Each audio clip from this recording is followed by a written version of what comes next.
Hello and welcome back to Minute with Miles. I have a really special episode for you today. I want to introduce you to the concept of banter with Kanter.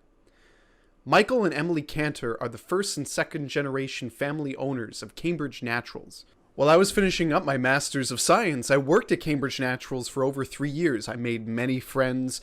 I became very well acquainted with the world of natural products and supplements through my experience on the supplements team at this wonderful independent natural food retailer store.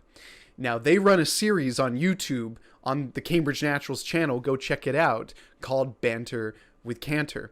And they interview various people within the natural products industry for who they are and what they stand for and just have a conversation. So it's a real pleasure for me to be a part of that experience too. And I want to share with you today's episode, Minute with Miles, X Banter with Kanter. Tune in. Right. Yeah. The hidden forbidden one. Maybe we should start with introducing ourselves. Especially, I think most people watching this from the Cambirdge Naturals feed will likely be familiar with who you are, Miles, but we'll reintroduce you and then maybe, talk a little bit about why we're all here together. So Miles used to work for us at Cambirdge Naturals.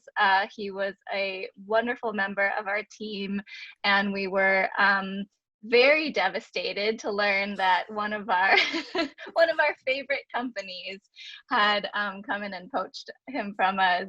But we also greatly appreciated that he was going to be continuing to work with us in his new role as the global educator for CV Sciences. Is that your title? Not quite global, national educator. The funny educator. thing about CBD is that it's not really lawful. Not even in the United States is it a lawful dietary supplement. And the same can be said in most other countries in the world. Yeah.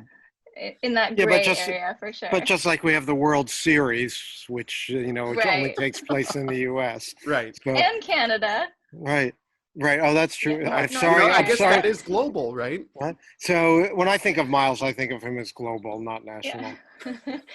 and for those who may not know, I am Emily Kanter. I'm one of the co-owners of Cambirdge Naturals. We're a 46-year-old brick and mortar health and wellness retail business with 2 locations in Cambridge and Brighton. And here with Miles and also with my father, Michael Kanter, who's the founder of Cambirdge Naturals, who started it in 1974 with my mother, Elizabeth, and is still here to tell the tale. I'm still here to tell the tale and still thrilled to be part of this amazing business, amazing industry, and really wonderful people that we've met through the many decades.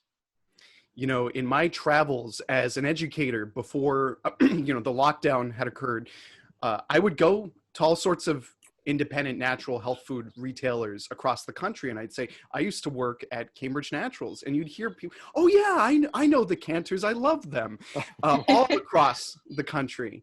And so, I'm just so grateful for kind of the mentorship, and what you as a store do is you believe in humans. You believe in human potential, and you grow people, and you support the growth of people that work there. Yes, it is a step away from Cambirdge Naturals to work for CV Sciences. I guess it's been a couple of years now, but my experience working there was really foundational for me in quite a lot of ways. So thank you for that, certainly. Absolutely. Yeah. And we feel similarly. I think one of our goals outside of attracting and retaining an amazing staff is actually that those staff who wish to eventually graduate on and take on new roles within the industry or in any field, but can use a lot of the training and the knowledge that they accumulated while working with us and carry that forward. We're a very small business. We don't imagine that every person is going to stay with us forever. And so we love when those people go on to new careers, but then still have a connection back to the store in some way, shape, or form. So we're very lucky that, pre-pandemic, we got to see you on a more regular basis. And now at least virtually, and then hopefully again in the future for many both virtual and in-person trainings for our team. And you know, the occasional pop in where customers, I'm sure, will find you in the aisles and ask lots of questions. Miles was one of our most popular supplements team members, and you know, often had wonderful dialogues with many of our customers about the supplements that they were looking for. So sometimes for too long, you know, what, couple hours here or there. Yeah, we were going to Get back talk to you other about customers. we were going to talk to you about that, Miles, but it may be too late now, I think. Well, Yeah. you know, if you want me to come back for a day, we can, you know, repeat the whole, the whole show. Yeah. So Miles, as we said, works for CV Sciences, which is the maker of Plus CBD products, which we carry basically the entire line of. I actually had a bottle, but I realized it's in my kitchen and not in here. So Likewise. Don't worry, I have a couple of bottles here. Perfect. Miles, I'd love to talk about, you know, what attracted you to CV Sciences as a company and their CBD products in particular, and what you know, you see as the general benefits of CBD for customers who would come to a store like ours. Absolutely. And it's really funny because when I was actually working at Cambirdge Naturals, I started to get very, very tired of CBD. And I thought at the time it was overrated. It's like, oh, this is just a phase. You know, why can't I be talking about other botanicals and minerals and supplements? CBD was taking up all of my time. You know, there was kind of a madness in 2018, and you had all these people that really weren't shopping like traditional Cambirdge Natural shoppers coming into the store and just, you know, really occupying our time. There was a line. There would be multiple people just to access the CBD case. So I was not really fond of CBD at that point. But what always attracted me to CV Sciences is their dedication to education and science. And, you know, with so many CBD brands, and each one that you carry, absolutely wonderful, right? Like, you put so much effort as a store, as in the industry, to really choose brands that are representative of your values in quality, in their story. You know, are they people of color owned? Are they women owned? And then you look at CV Sciences and you think, well, what's that, right? You know, sometimes it looks a little bit generic. Well, you know, CV Sciences was basically one of the first hemp extract manufacturers operating in the whole country. That they were actually starting to produce their hemp oil back in like 2014 or even earlier than that, right around the time that the first iteration of the Farm Bill kind of passed, that started to, you know, even begin to accept hemp as a type of crop and rather than as an illicit substance.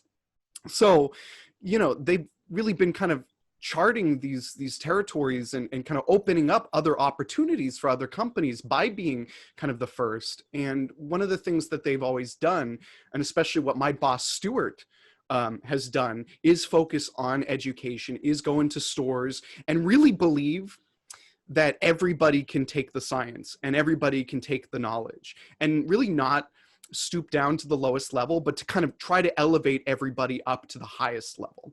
And so that's something that I've always really appreciated as somebody that, you know, I like the science, but I also like the story.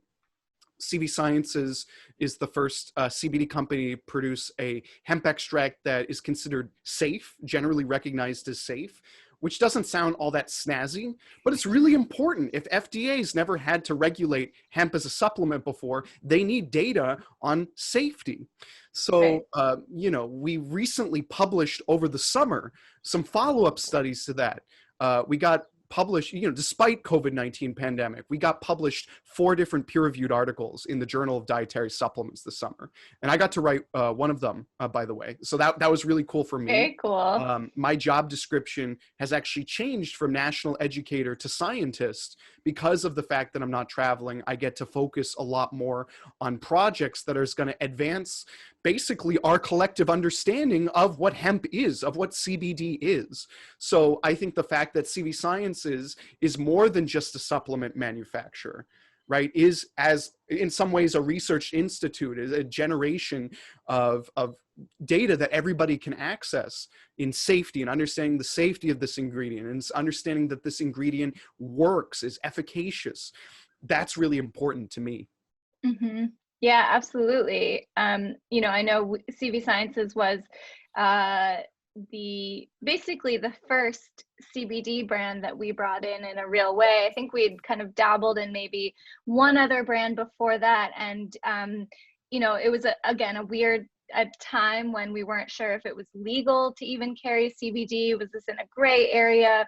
And one thing that really attracted us about CV Sciences, as you said, is the level of education and support they provided, and the credibility that they gave to the growing and the manufacturing and the processing of this product, and then the science around why it works, which we really needed at that time, especially to educate people when CBD was a relatively new ingredient in sort of like the general public sphere. I mean, people certainly know what marijuana is, certainly know the word THC, or the acronym THC, but the CBD was still a very, very new category, and a lot of our customers had no idea what it was. And then, they really helped create that market and that conversation, and which has opened doors for so many wonderful new brands as well. And I think they also, do a good job of recognizing that they're one. I'm going to make a really bad mixed metaphor right now, so I'm just going to stop myself. But they're one, amongst many, and a rising tide lifts all boats. I think is exactly what I want to say.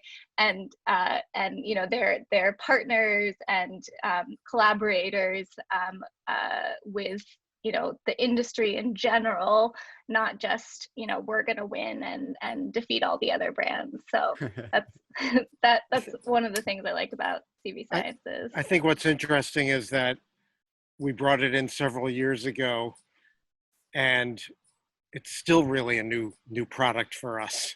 It's Right. still really a new category for us. It's still filled with questions and concerns and confusion and myths and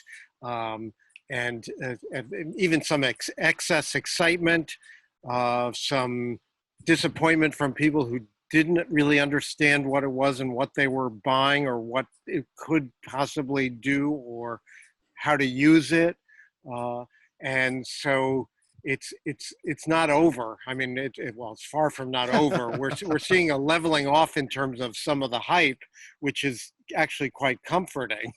And even some of the people who bought it for the wrong reasons were actually, I think, we're glad that they're not buying it if it wasn't of value to them, or if they didn't understand how to use it correctly. Maybe we need to re-educate. But I'm appreciative of the growth of this industry, because I think it's something that we feel as a business. You mentioned our history and how you liked working for us. I mean, we're part of a story that's much bigger than just selling products, as is, dare I say, CV Sciences. We do need to sell products in order to survive. We especially need it now during the pandemic, Right. But we're about much more than just putting a bottle in someone's hands. Absolutely. I mean, have you seen anything like this previously in the natural products industry? I mean, you've talked about the history of Cambridge Naturals. Right, Is there right. anything else that has this sort of meteoric, is that, I don't even know if that's the right word, meteoric spike? Meteoric. Yeah, Yes, you got it. meteoric. There's another syllable in there. Any huge spike, Yeah. rise in popularity like CBD before? I've seen, so I think I'll answer it two ways. So Bonnie Raitt's a singer, and she became an overnight success. As the story goes, she became an overnight success after 25 years, and meaning that she'd been out there hustling, and then a few years later, after 20 some years, she eventually becomes this raving success. And there were some supplements that were kind of like that in the industry, that and even food products. Very few of them, very, very few of them had any lasting power. Very, very few of them really were of that much benefit to people in the long run. Some of them had some value in terms of diet issues, weight loss issues, energy issues, stress issues, and they're certainly, and many of them are still around, but not to the level that CBD has had, not to the level of the myths being so far out of line compared to the realities of the product. And we, well, you were there, we had to quell some of those myths, right? I mean, we had to really tell people that they weren't going to get high from this product. I mean, right? Some people were disappointed. Early on, people were angry that because they thought it was a wink, like, oh yeah, we know we're not going to, this doesn't get you high, but they thought it would anyway, and they thought it was a legal high. And Right. I think that that's interesting, that we're actually trying to communicate something. I almost don't want to say this, but something more valuable than a legal high. It's something much more compelling and much more necessary. More nutritive. Yeah, Yeah. exactly. I think one of the things that's really compelling about CBD is that it has a lot of benefits for pain and inflammation, which are, two of the biggest causes of distress, in our society, in our American society, especially right now. I mean, when you realize the effects of the coronavirus and just the general era that we're in of, very intense news cycle, a very scary election, racial injustice that has been going on for centuries, and now is a particular moment when people are more actively addressing it. And the things that get in people's way of being sort of like full engaged humans working collaboratively to solve problems are things like inflammation, stress, and pain. And so rather than being a high in the sense that it allows you to check out and kind of disengage, I think CBD actually has this tremendous benefit of allowing you to be more present in your body, more engaged, and then hopefully more active in all of these necessary movements that are happening right now. So beautifully stated. Thank you for phrasing it that way. You're welcome. When I was working with Zach at the store, I think the term that he used was that CBD is an empathogen, that actually opens you up to emotions. It opens you up to presence. Right. Some people take CBD and it actually makes them feel a little bit weepy, perhaps because it gives them some perspective or enables them to process some of their emotions. Right. And all of what you just said, it really resonates with me because among other things, I've been thinking a lot about the relationship between stress and immunity, and like kind of societal trauma that I think a lot of people are going to be dealing with from this year, and how that kind of has almost a self-fulfilling or negative or feedback role into the pandemic, right?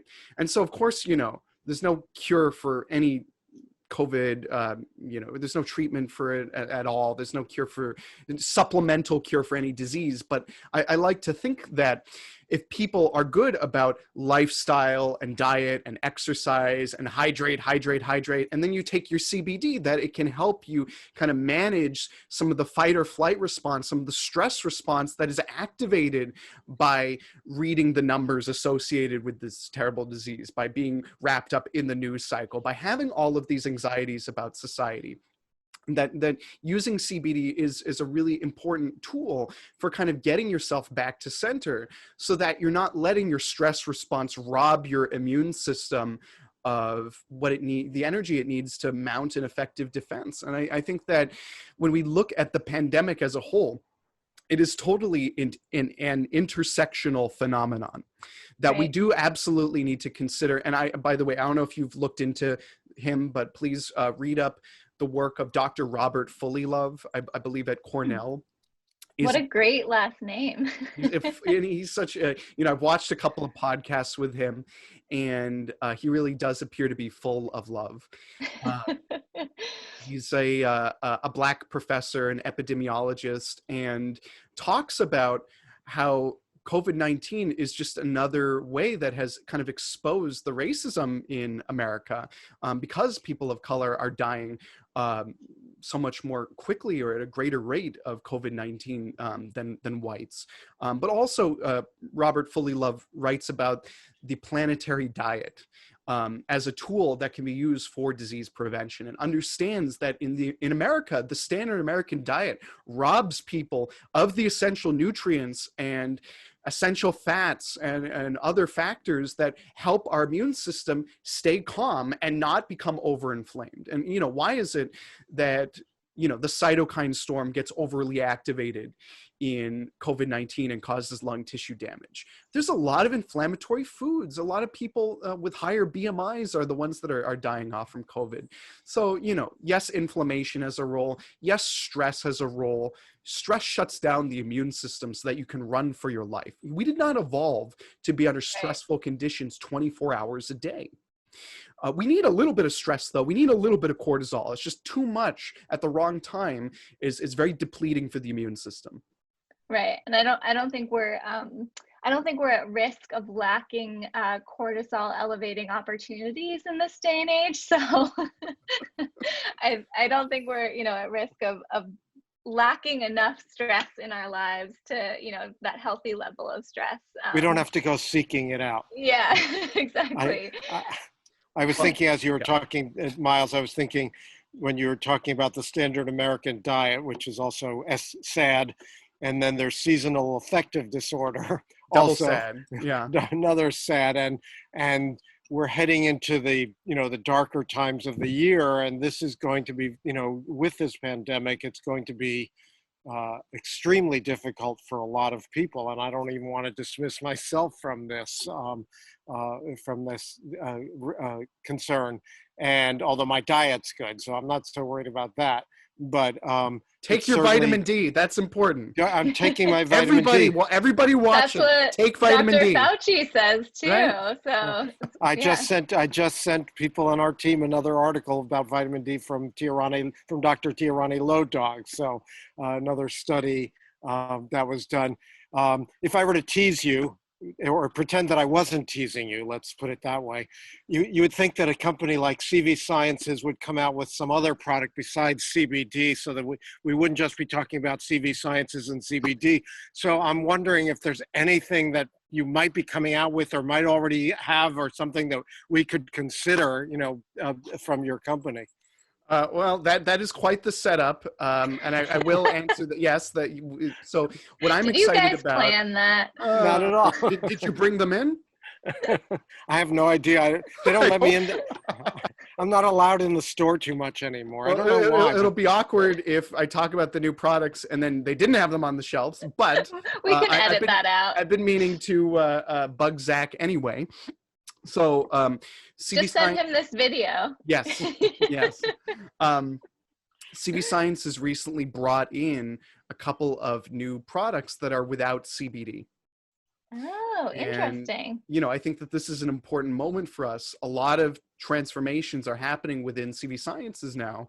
And I think that we had kind of gotten a little bit comfortable as a company and kind of, let other companies kind of look at what we were doing and say, we can do that better. And so finally, we have a new rebrand.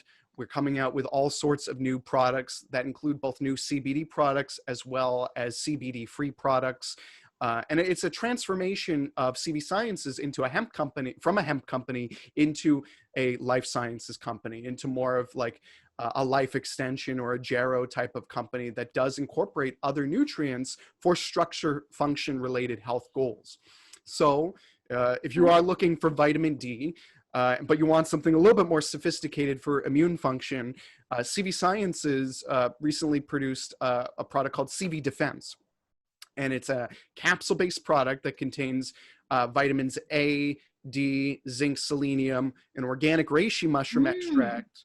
But what I'm most excited about is this molecule called PEA, palmitoyl ethanolamide. It's what PEA stands for. And PEA is an endocannabinoid-like molecule. So you produce it in your body, and it regulates the function of cannabinoid receptors and other cannabinoid activities in the body. I honestly think it's not very popular in stores yet, but I do believe that once people start to take it and more products with PEA are out in the market, it could be the next CBD. Interesting. Just because it works. I mean, the research is extremely compelling on it. Most of the studies done in humans with PEA are looking at joint comfort or joint discomfort, but also there's studies with PEA and leaky gut, which can be caused by stress and cause, intestinal distress. But also, I'm a really big history buff as well as kind of a science nerd, and they actually the history behind PEA is very, very cool. And I'm going to make a video about that full story, so you can check that out on the CV Sciences YouTube page. But just briefly, it involves the story of Dr. Rita Levi Montalcini. I don't know if you're familiar with who she is. No. Not yet. She won the Nobel Prize in 1986 for the discovery of nerve growth factor. She's an Italian Holocaust survivor that lived to be 103 years old. And in the early 90s, she discovered that we make PEA inside of our bodies and that it regulates the function of an inflammatory cell known as a mast cell. And so, there's been all sorts of research done on PEA. She contributed greatly to our understanding of kind of how and why and when. But even before her time, or when she was studying PEA, in Czechoslovakia in the 1970s, at the Skoda works, like the massive factory in the heart of Central Europe where they produced like Soviet tanks and cranes and automobiles, whatever, they actually had done this study involving 4,000 people where they were basically giving one group of workers a placebo and the other group of workers PEA, and they were just tracking how they were doing over the course of the cold season. And they found that the people taking PEA had a significant protection from sore throats, headaches, fevers, kind of your common seasonal symptoms. So I think it's really exciting that we kind of get to take a little bit of that not so far history and incorporate it into this sort of daily defense product. I think that there's a lot of potential. PEA is really safe. It's really well tolerated. I know there are some people that want to take CBD, but maybe, they have some reservation for some reason. They're sensitive. I think PEA is a novel endocannabinoid-like modulator that can fill that place for some people. Very cool. I'm excited. Yeah, I'm excited to learn more. And I know one of us will be mentioning it to our team. I don't know if Zach's seen this already. As I'm sure you're aware, we're in such a moment in brick and mortar retail right now, and trying to figure out how we navigate, the in-store shopping and then the online shopping, and making those two things harmonize really well for us. And of course, we with a new supplement like that, that's something that's much easier to communicate to customers when we're in person together and we can tell the story of it, and like you just did, and the the benefits and the history behind it, and we're starting to learn how to do that online, but it's definitely not our forte. Right. So yeah, it'll be interesting to learn more about it and see if it has a place on our shelves, and we can help promote it to customers. I know you mentioned it also, that particular, is that a blend that has the PEA and also D and A and selenium and zinc? Cool. Yeah, I was reading about a while back, about selenium and how a professor did a study. He's actually the father of an activist named Astor Taylor. I don't remember what his name is, but he did a study on I think it was the SARS virus having a more detrimental effect on those who were deficient in selenium. So I've been taking selenium for the last several months. Just, why not? Well, it's an underrated mineral. I've always been a very big fan of selenium, and I know it can be a little bit eye-watering looking at the Cambirdge Naturals mineral section, but and selenium does smell like rotten eggs, but it is really worthwhile to take as a supplement. There was a study that was done, not even in SARS patients, just in healthy elderly people that were replete in selenium. They were not deficient, but then you supplement them, selenium supplement, and it actually boosts their T lymphocyte levels, which is an immune cell that's really important for kind of mounting an effective immune defense. So I think it's a good idea for most people to take selenium, definitely. Speaking of which, I know none of us here are doctors or pharmacists, nor can we diagnose and prescribe. What are you taking, Miles, on a daily basis just to help support your overall health and well-being, especially in this more challenging era that we're in? Well, let's see. Last month, I ran over to the Porter Square store, and I got some extra big bottles of vitamin D. Awesome. I got the Vibrant Health Krebs Zinc. I have. We love Vibrant Health. Me too.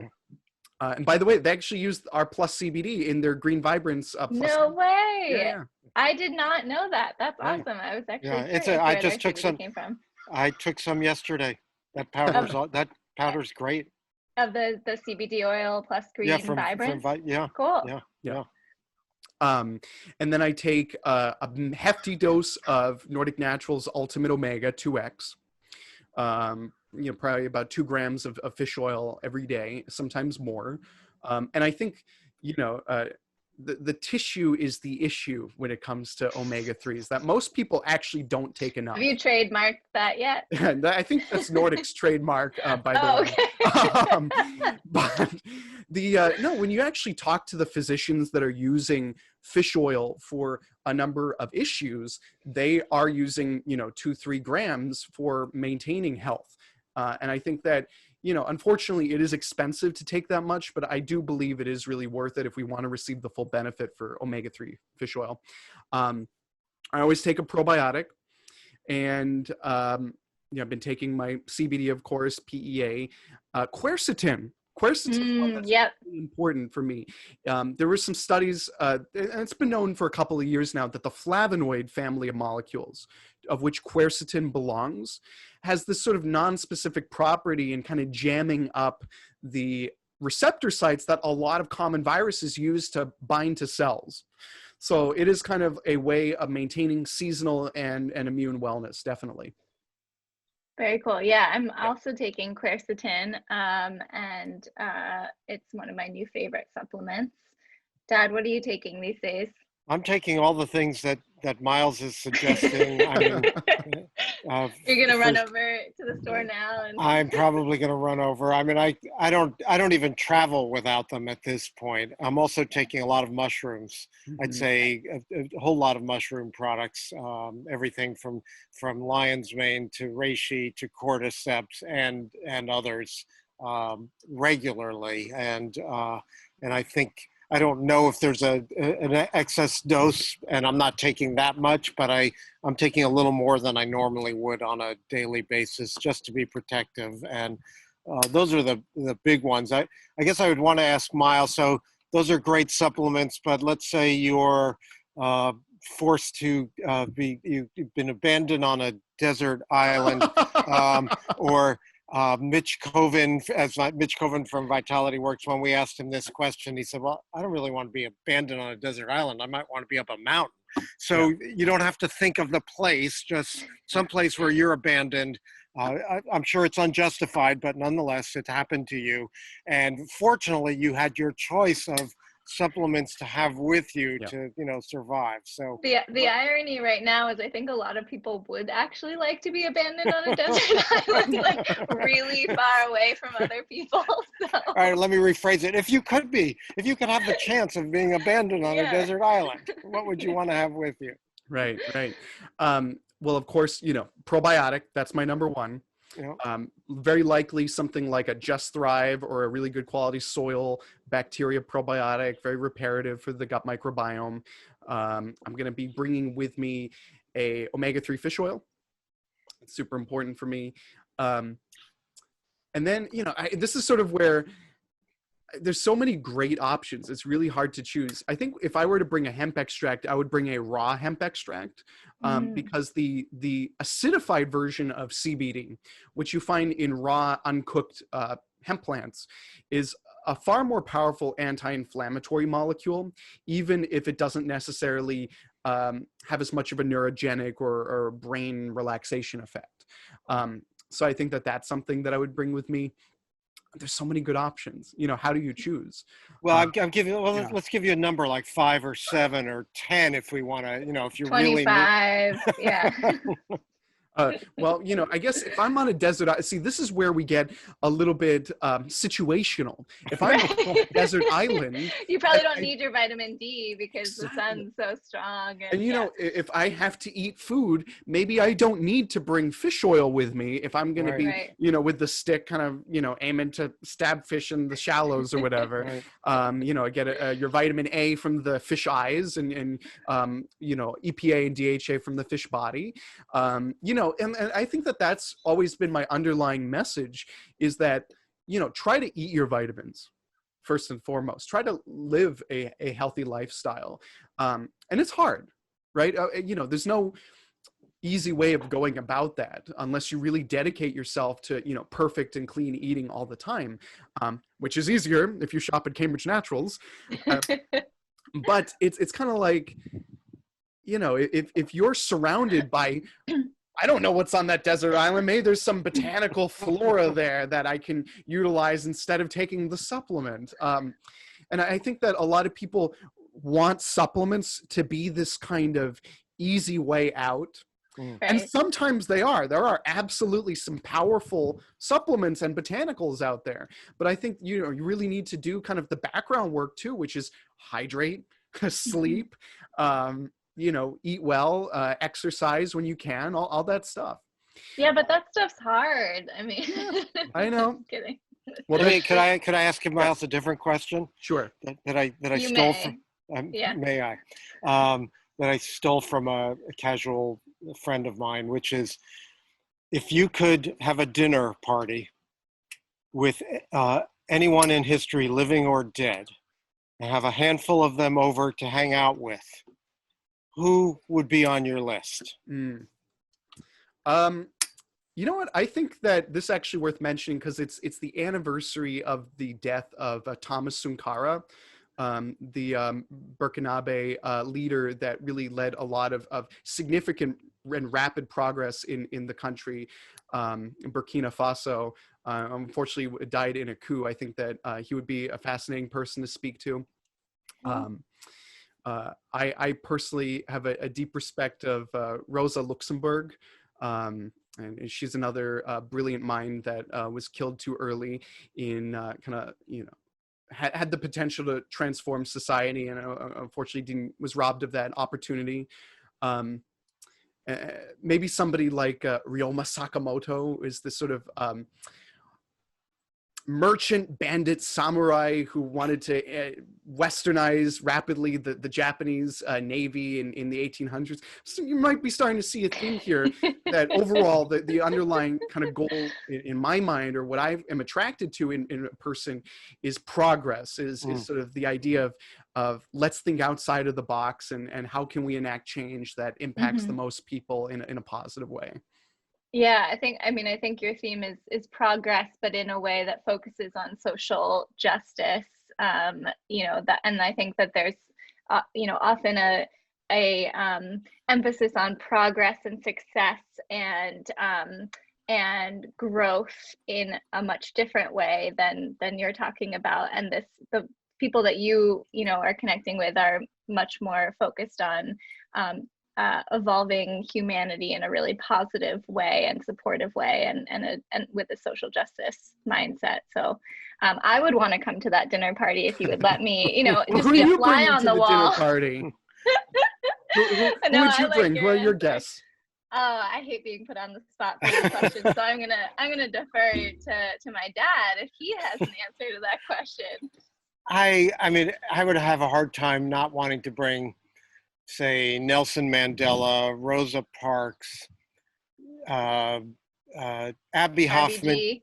I would have her. I might actually have some challenges for her, but I would probably want to bring the 60s activist Abby Hoffman, because he was really smart, as pained a life as he lived. He was well-meaning. I'd want to bring some leading pacifists like Dave Dellinger, who got arrested multiple times. And even though I wasn't a pacifist, I had a great deal of respect for him, and the Berrigans, also people who got arrested protesting for, against nuclear weapons and for peace and the like. And I mean, those would be, even Eleanor Roosevelt, whom I actually met many years Really? ago. Yeah. Wait, tell that story. It was at a family camp and she was there. I mean, it was like, Wow. yeah, Was that at World Fellowship?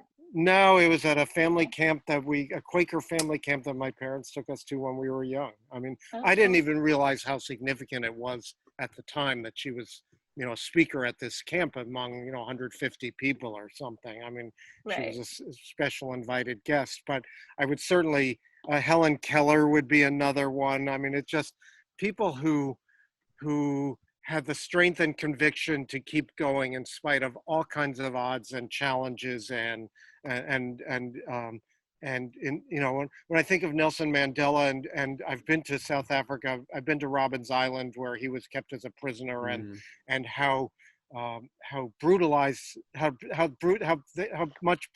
they were so brutalized and made to do ridiculous tasks like moving stones from one place to the other and then back, just really awful stuff, and they was out in the blinding sun, and but he somehow came out still strong, still articulate, still dynamic, still concerned, still realizing that the issue was much bigger than him. Everyone brings up Martin Luther King, and sure, I mean, when he said, I've been to the mountaintop and, I've seen the potential, I may not get there with you or whatever. It's like, yeah, I mean, we have to realize this is a long-term struggle, and we're in a very challenging moment. We're in the, not to back up at all, but like Jerry Angelini from Host Defense, when he'll ask the question, is inflammation good or bad? And I become like an 8-year-old where I want to answer the question because I know the answer. I know the answer is yes,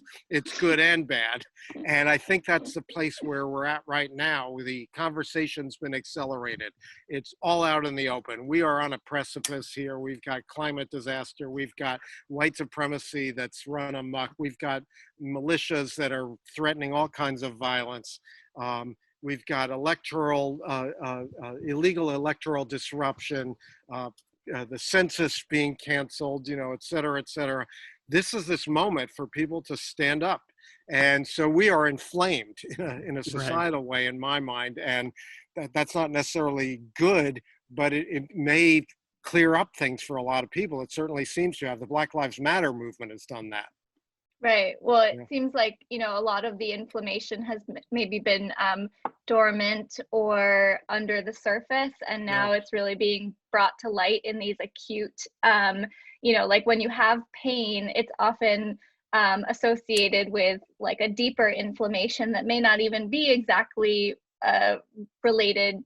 directly related to the area where you feel the pain. I'm making a really weird metaphor here, but like a lot of this has been going on for so long, and the fact that we're aware of it now is painful, but also maybe really important that we're feeling this acute pain and the discomfort, and hopefully leading us to say, okay, we need to take action to make things better. I thought of one other person, and this is not gratuitous. I mean, this is, you can take this. Is it Miles?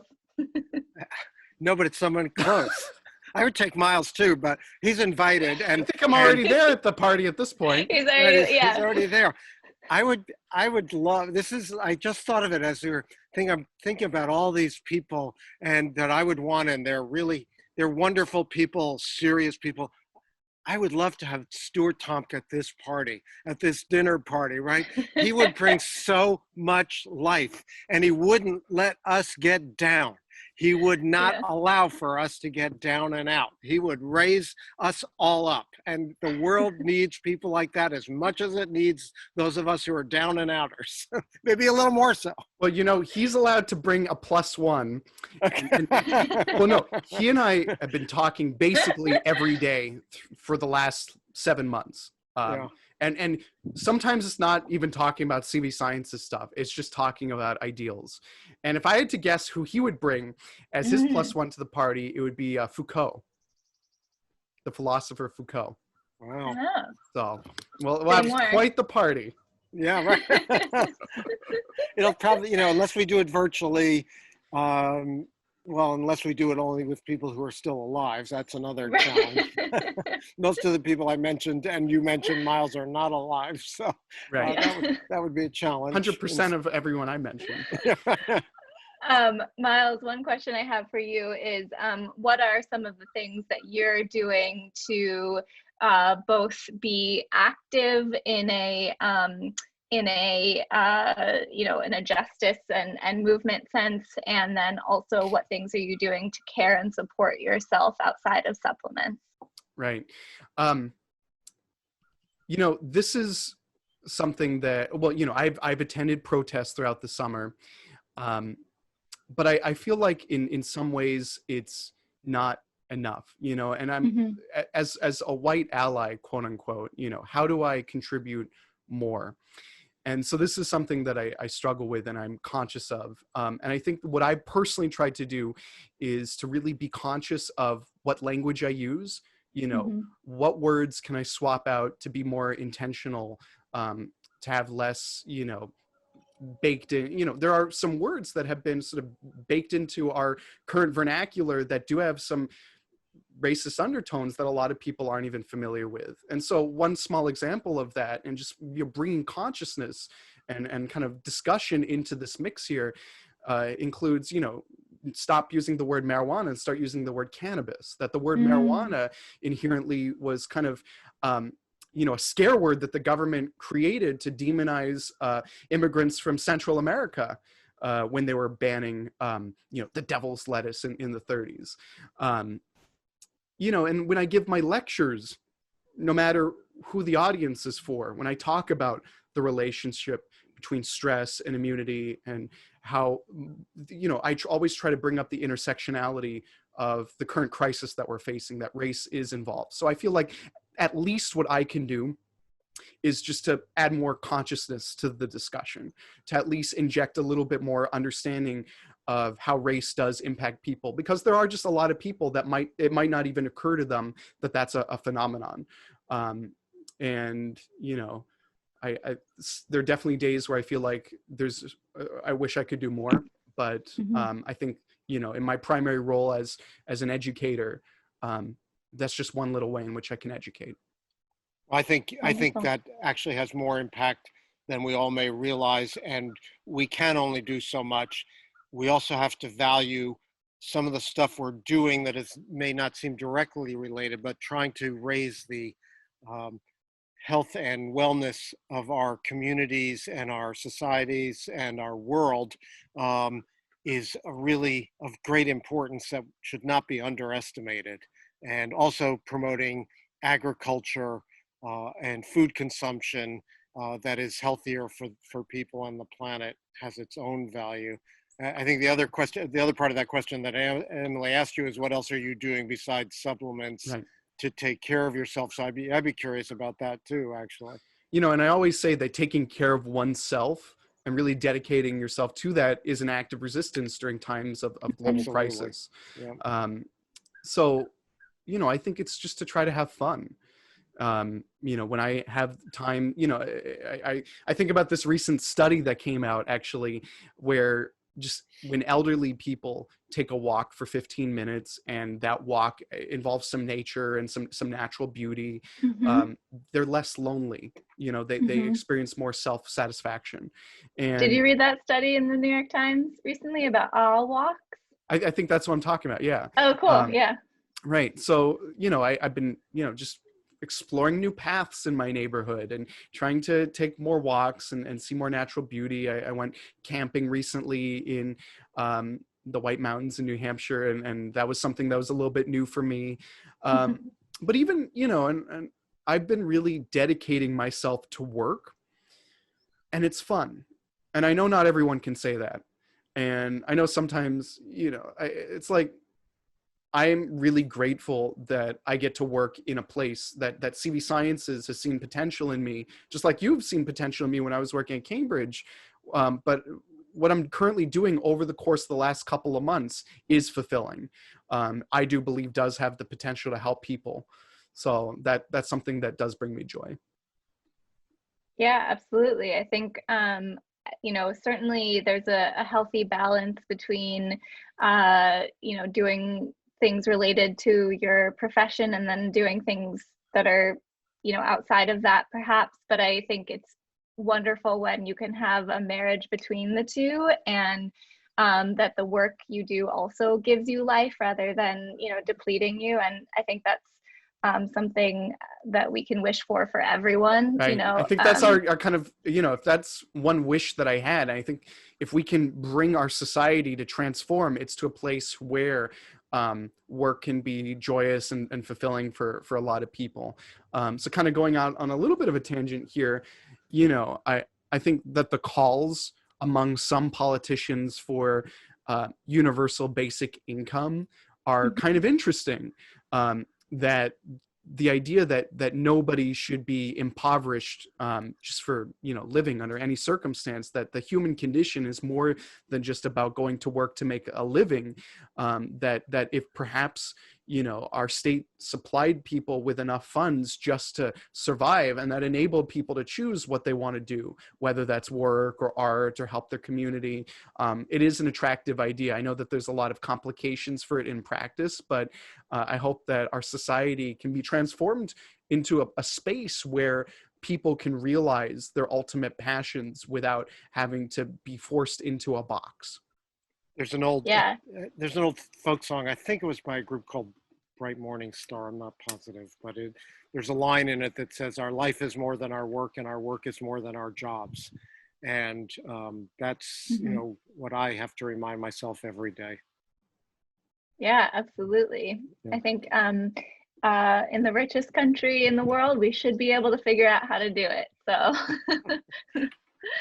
If the yeah, Finns can do it, we can too. I think we Somehow. can figure that out Yeah, too. exactly. Yeah, for Exactly. sure.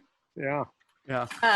Yeah, well, it's been wonderful to All reconnect around. with you, Miles, and share this time and space with you. And I hope we could do another Banter with Kanter / Minute with Miles again, you know, in the near future. And by that point, I'll have figured out who I want to come to my dinner party. Well, thank you so much for having me on the Banter with Kanter. You're welcome on Minute with Miles anytime. You know, of course, everybody watching, go to Cambirdge Naturals on YouTube, give them some love. And I hope that you'll also come and check out the CV Sciences YouTube page too. Yeah, and you can buy CV Sciences products plus CBD at Cambirdge Naturals, cambridgenaturals.com. We actually have an online shop now at cambridgenaturals.com/shop, where you can order online for curbside pickup or delivery, and also, of course, come in person and ask us any questions you have. We can't promise Miles in person, but, you know, you never know when he might be there. So, you know, worth coming in and seeing. Thank you. Excellent. So much again. Yeah. Yeah. Thank you. Great time. Yeah. Take care. Yeah, you too. Take care, Miles. See you.